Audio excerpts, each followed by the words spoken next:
بسم الله الرحمن الرحيم يسبح لله ما في السماوات وما في الأرض الملك القدوس العزيز الحكيم هو الذي بعث في الأميين رسولا منهم يتلو عليهم آياته ويزكيهم ويعلمهم الكتاب والحكمة وإن كانوا من قبل لفي ضلال مبين وآخرين منهم لما يلحقوا بهم وهو العزيز الحكيم ذلك فضل الله يؤتيه من يشاء والله ذو الفضل العظيم. मैं तेरी तबलीग को Bismillahirrahmanirrahim. Assalamualaikum warahmatullahi wabarakatuh. Asyhadu an la ilaha illallah wahdahu la syarikalah wa asyhadu anna Muhammadan abduhu wa rasuluh. Allahumma sholli wa sallim wa barik ala Muhammad wa ala ali Muhammad. Saudara-saudara sekalian, berjumpa lagi dengan saya dalam kajian Ahmadiyah, dan hari ini saya akan membawa tema bagian kedua, nubuat kedatangan kedua kali Nabi Muhammad Sallallahu Alaihi Wasallam. Pada bagian pertama kajian ini, saya telah menyampaikan berdasarkan Al-Quran surah Al-Jum'ah ayat 2 dan 3, Nabi Muhammad Sallallahu Alaihi Wasallam akan diutus dua kali. Pertama kepada kaum Umayyin, bangsa Arab. Kedua kepada kaum Ahorin, bangsa lain bukan bangsa Arab, yakni bangsa Salman Al-Farisi, bangsa Persia atau Iran sekarang. Pada kajian bagian kedua ini saya ingin menyampaikan kedatangan pertama dan kedua Nabi Muhammad Shallallahu Alaihi Wasallam menurut Al-Quran surah Al-Jum'ah ayat keempatnya disebut sebagai karunia dari Allah Subhanahu Wa Taala. Zalika fadlullahi yu'tihi may yasha. Itulah karunia Allah. Dia menganugerahkannya kepada siapa yang dia kehendaki. Selama ini umat Islam memahami Nabi yang diyakini akan datang untuk kedua kalinya di akhir zaman adalah Nabi Isa alaihi salam. Sedikit sekali umat Islam yang meyakini Nabi Muhammad SAW akan datang untuk kedua kalinya di akhir zaman. Kalangan Nahdiyin atau NU misalnya, NU sangat yakin Nabi Isa alaihi salam akan datang lagi untuk kedua kalinya di akhir zaman.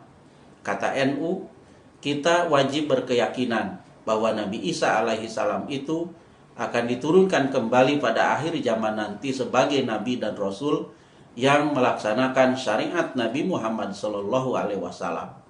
Dan hal itu tidak berarti menghalangi Nabi Muhammad sebagai Nabi yang terakhir, sebab Nabi Isa alaihi salam hanya akan melaksanakan syariat Nabi Muhammad Sallallahu Alaihi Wasallam. Sedangkan mazhab 4 pada waktu itu hapus, tidak berlaku. Ini tercatat di dalam Ahkam al-Fuqaha, solusi problematika aktual hukum Islam, Diantama LTN NU cetakan ketiga Februari 2007 halaman 47-48. Pengantar Dr. KH MA Sahal Mahfud. Muhammadiyah juga sama, meyakini Nabi Isa akan datang untuk kedua kalinya di akhir zaman. Muhammadiyah mengatakan tentang kedatangan Tuhan Yesus ke dunia kembali. Memang rata-rata kaum muslimin mempercayainya. Hal kepercayaan muslimin tentang kedatangan Yesus ke dunia lagi itu demikianlah.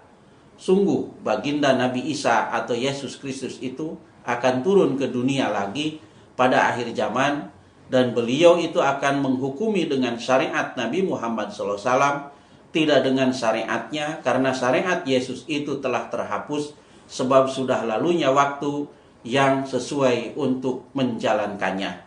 Maka kedatangan Yesus itu nanti menjadi sebagai khalifah atau pengganti Nabi kita di dalam menjalankan syariat baginda Nabi SAW pada ini umat.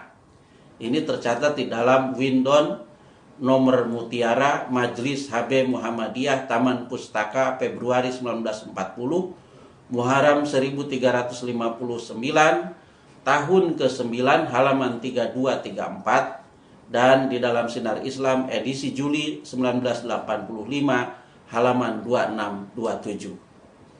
Sedikit sekali umat Islam yang meyakini Nabi Muhammad akan datang untuk kedua kalinya di akhir zaman. Namun ternyata Al-Quran surah Al-Jum'ah ayat 23 dan baginda Nabi Muhammad SAW sendiri mengabarkan baginda Nabi Muhammad SAW akan datang untuk kedua kalinya di akhir zaman. Dan kedatangannya yang pertama maupun kedua disebut-sebut sebagai karunia dari Allah Subhanahu wa taala. Zalika fadlullahi yu'tihi mayyasha. Kedatangan Nabi Muhammad SAW jika dituangkan dalam bentuk diagram adalah sebagai berikut. Allah Subhanahu wa taala mengutus Nabi kita Muhammad SAW berdasarkan Al-Quran surah Al-Jum'ah ayat 23. Yang pertama kepada kaum Ummiyin, dan yang kedua beliau diutus kepada kaum Akhorim.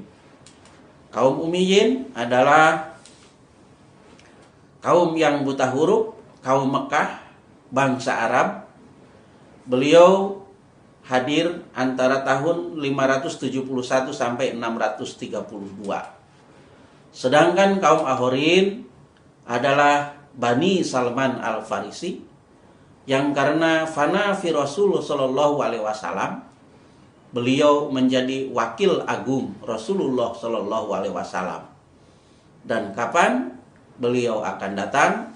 Seperti telah saya sampaikan pada bagian pertama kajian ini, beliau akan datang tak kala iman telah terbang ke bintang Suraya. Namun kedatangan pertama dan kedatangan kedua kali ini, dua-duanya oleh Al-Quran disebut sebagai karunia dari Allah Subhanahu wa ta'ala.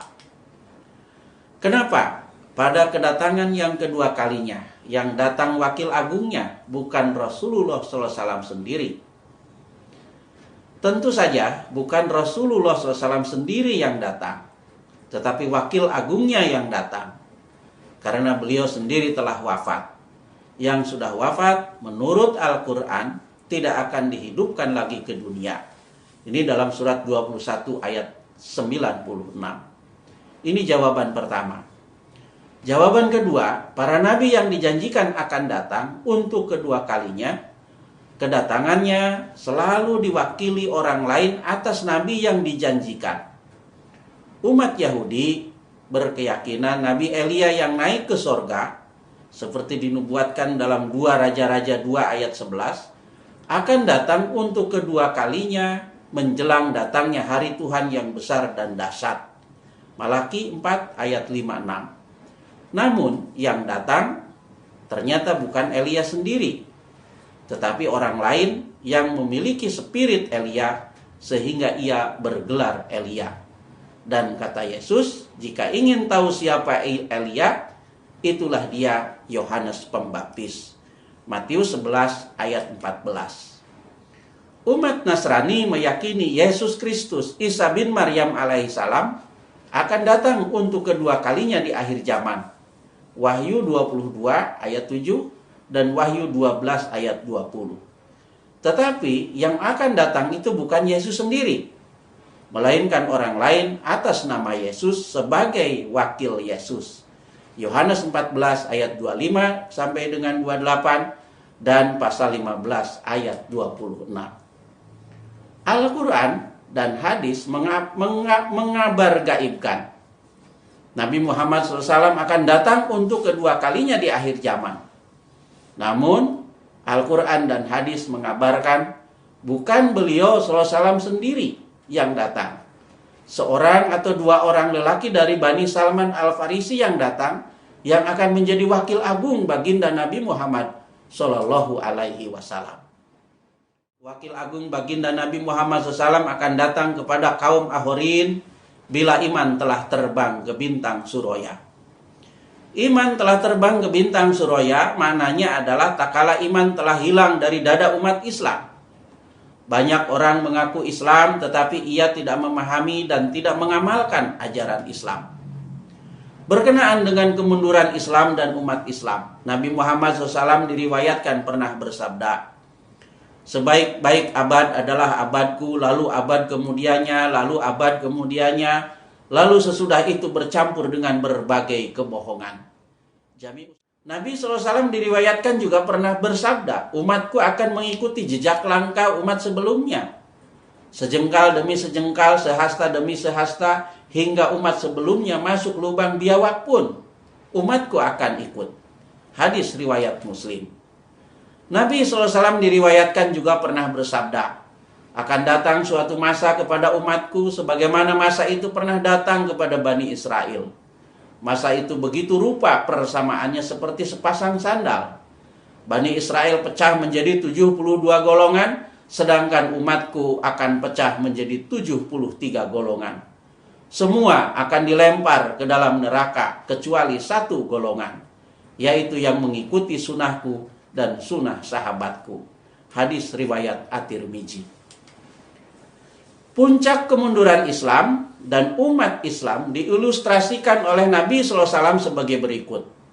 Akan datang suatu masa di mana tiada yang tertinggal dari Islam kecuali namanya, tiada yang tertinggal dari agama kecuali mereknya, tiada yang tertinggal dari Al-Quran kecuali tulisannya, masjid-masjid dibangun, megah-megah tetapi kosong dari petunjuk, dan ulama-ulama mereka akan menjadi seburuk-buruk makhluk di kolong langit. Apakah iman telah terbang ke bintang Suroya? Saudara-saudara sekalian, tidak sulit untuk mengetahui isyarat Nabi SAW tersebut saat ini. Termasuk isyarat ulama-ulama mereka menjadi seburuk-buruk makhluk di kolong langit. Kita telah lama menyaksikan banyak yang berjubah, bersorban, dan mengaku ulama, tetapi yang keluar dari mulut mereka adalah caci makian dan hujatan, bahkan ajakan pemberontakan.